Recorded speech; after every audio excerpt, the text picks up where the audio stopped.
This podcast is powered by the pros at Paschal Air Plumbing and Electric. Arkansas owned, Arkansas operated. GoPaschal.com. Tracking Taylor's completions during spring, this looks like maybe higher. Like he had a game today, Taylor, in the first half. I think he had a really good day. Thought we caught the ball really well. You know, the group of guys that he was playing with, I think he made some great throws.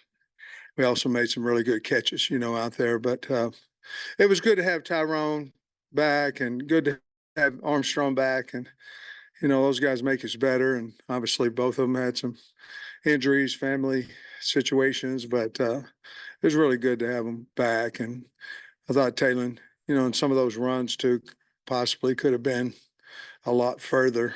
But I thought he showed thought he showed a lot of poise today, and obviously that he's a great leader, and the kids playing around him believe in him. Y'all having breakfast for dinner, or is breakfast another day, tomorrow or whatever? No, we're having it. It's on Monday, and I won, so you know I'm getting the works. Wyndon, what'd you think about Jaquindon's day to day? Ran hard. You know, 2 or 3 of his good runs I missed as I was talking to the television folks. Heard the crowd. I know he what he run? Was it on a stretch play to get outside on the one down the north end zone on the visitor side? But he's had a really good spring. He's a guy that's probably even better when it's alive. You know, he looks better because he bounces off people. He uses stiff arm a little bit more. He's got a violent stiff arm, but he always seemed to be moving forward. And when he gets hit hard, he grins and gets up. And he's just a tough kid. But it was a really good get out of the portal. He's a really good get and brings a lot to the team as well off the field. 15-yard touchdown catch and run. I don't think he was utilized a whole lot in the passing game in his career in the past. Do you think that's something he could be used a lot as? I think, Trey, as you know from the past, even that we're going to get the running backs involved throwing to them. You know, screen game is a big deal in our offense and Coach Petrino's play calling.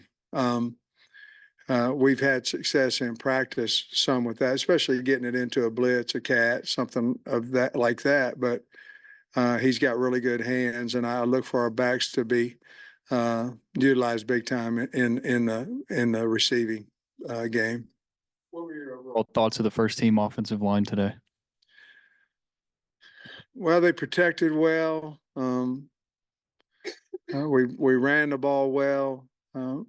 We should. Let's put it like that. But, you know, you compete against your opponent or yourself, you know, and I think that group is a group that competes against themselves. They want to be good as a collective group. But I thought we ran the ball well, and certainly Taylor had.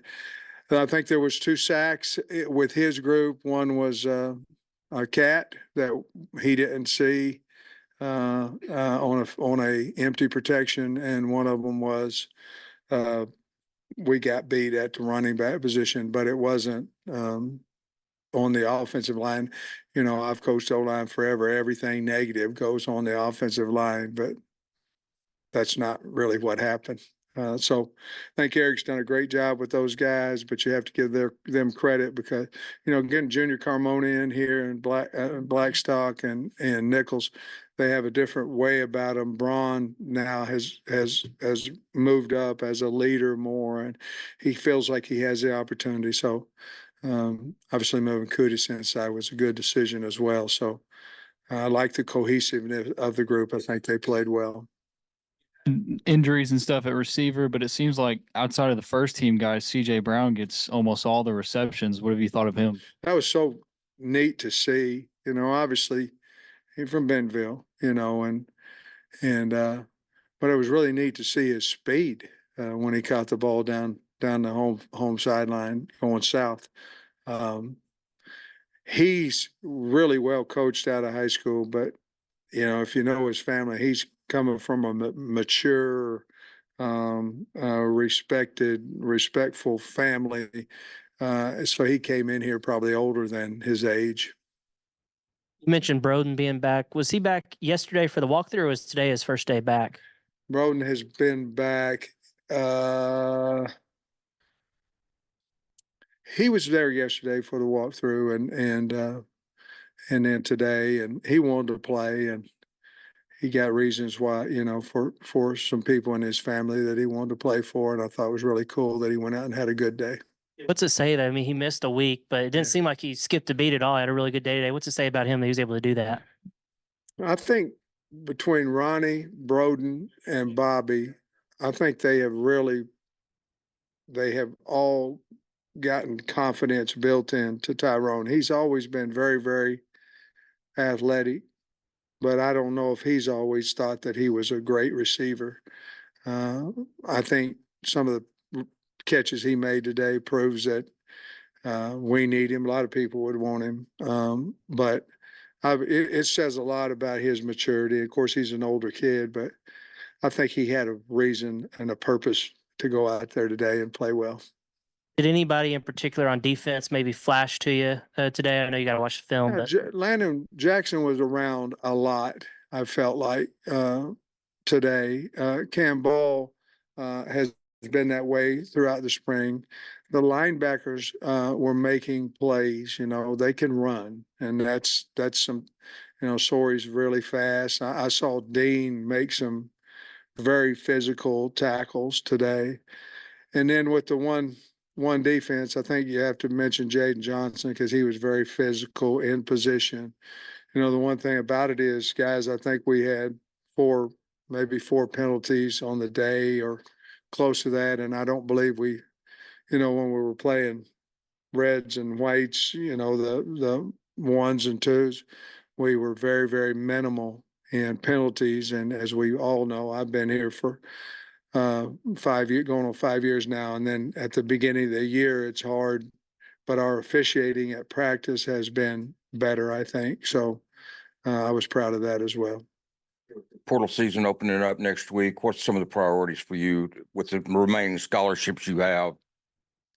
Yeah, that's a really good question because I want to say this first.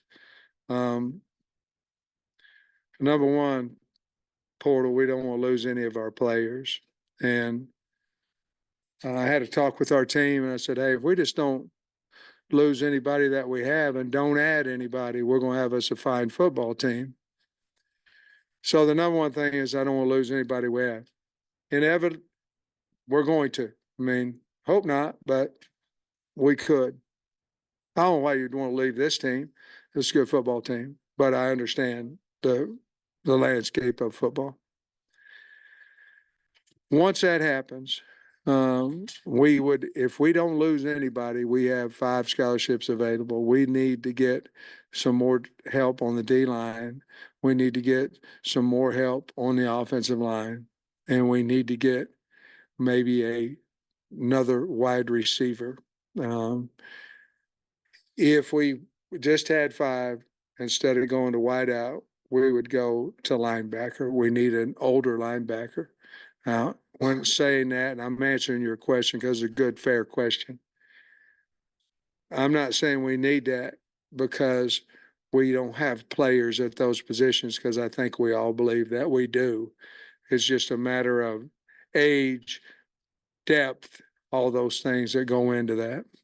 The number 2 quarterback position, is that probably going to go into the fall? It is.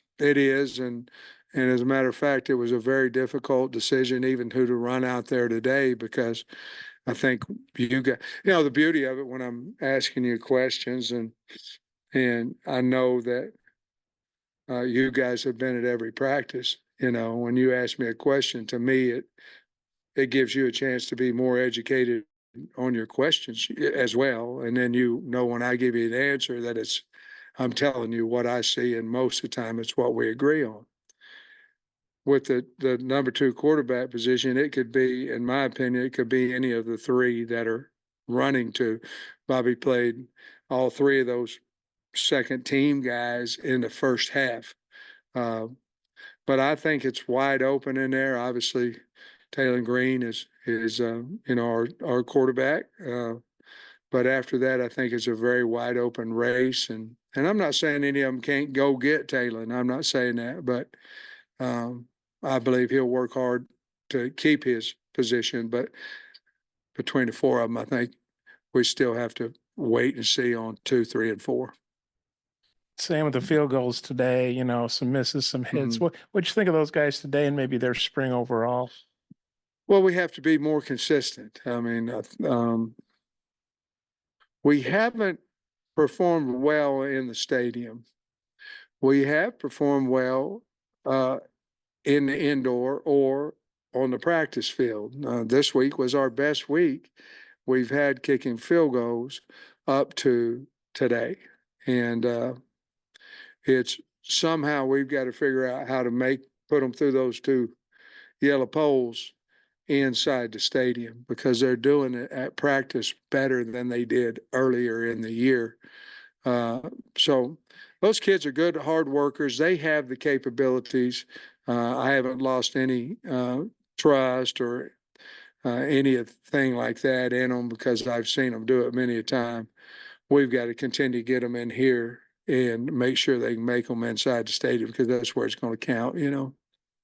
You got the UAPB game move change the other day. That's obviously going to give you extra time for Oklahoma State. Just wonder what your thoughts are on that move overall, playing on the Thursday going into Labor Day weekend.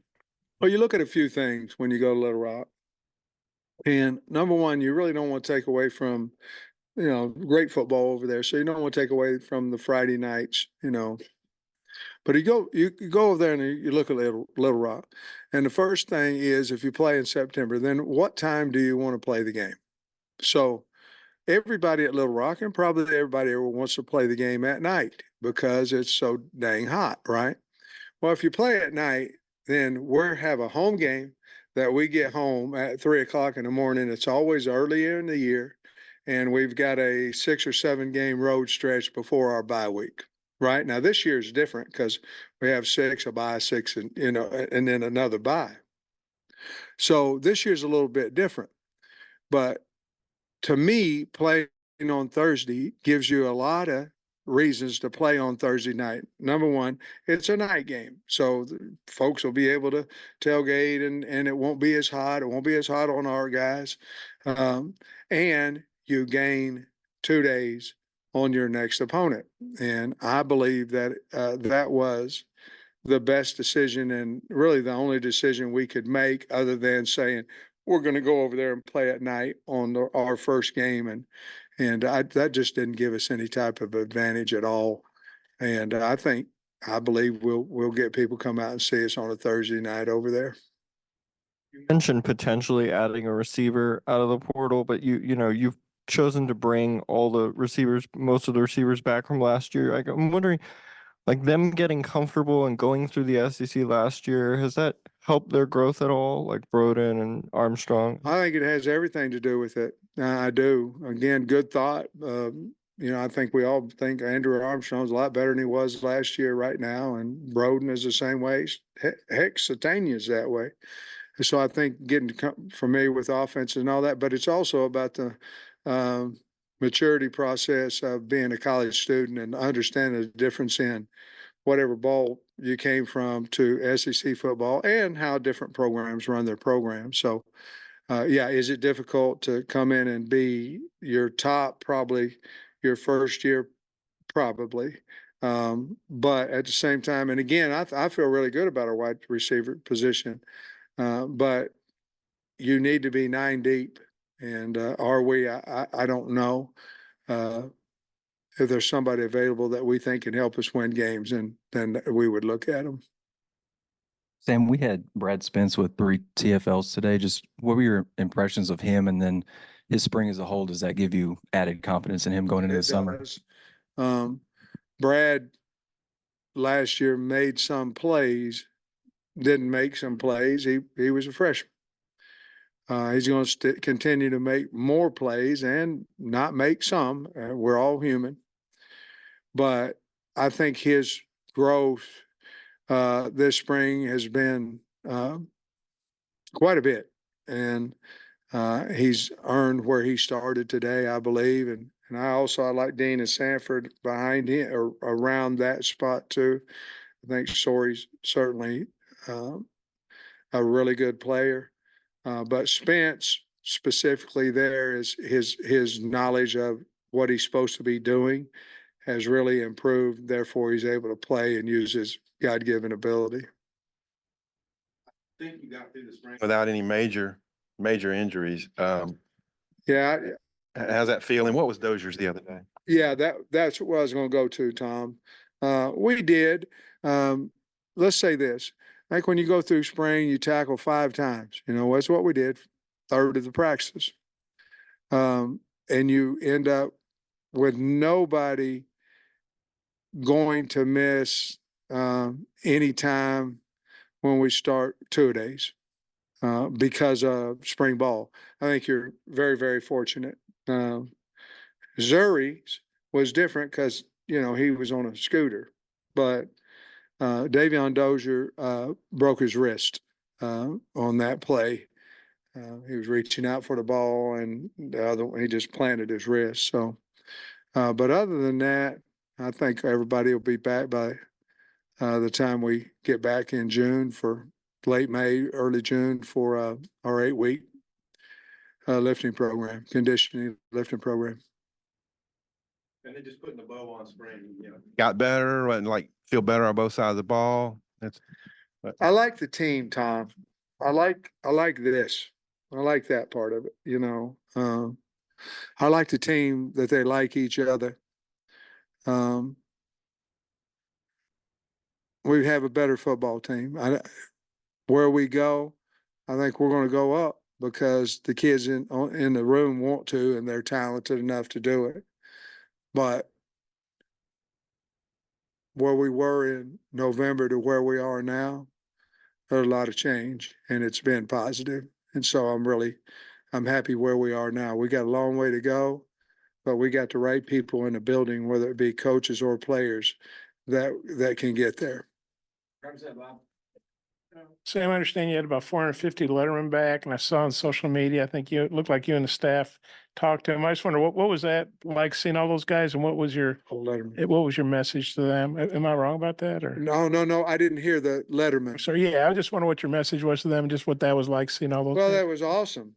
You know, Darren McFadden was back, and you know, Arkansas has a rich tradition. I was talking to one man, and he was talking about, well, I went to the Cotton Bowl, and I went to some other bowl, and I went to Blue Bonnet Bowl or something in 4 years, and you know, to be in the presence of those guys. But I just thanked them. You know, I think we all want to live in the past. Those guys were very, very positive about what we can do next year.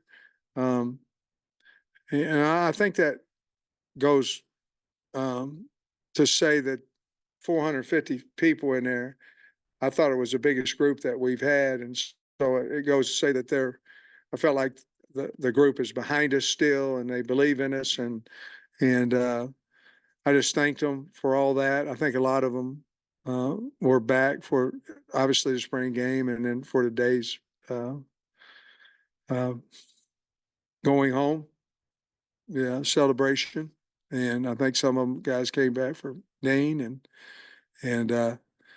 but it's just humbling to be in front of those guys that have so much love for the Razorbacks, and they're so kind to me, and it's humbling. And I just thanked them for that, and thanked them for believing in what we're doing. And I was appreciative of that. BetOnline is your #1 source for all your betting needs. Get the latest odds, lines, and matchup reports for baseball, boxing, golf, and more. BetOnline continues to be the fastest and easiest way to place your wagers, including live betting and your favorite casino and card games available to play right from your phone. Head to the website or use your mobile device to sign up today and get in on the action. Remember to use our promo code BELIEVE, that's BLEAV, for your 50% welcome bonus on your first deposit. Bet online, where the game starts.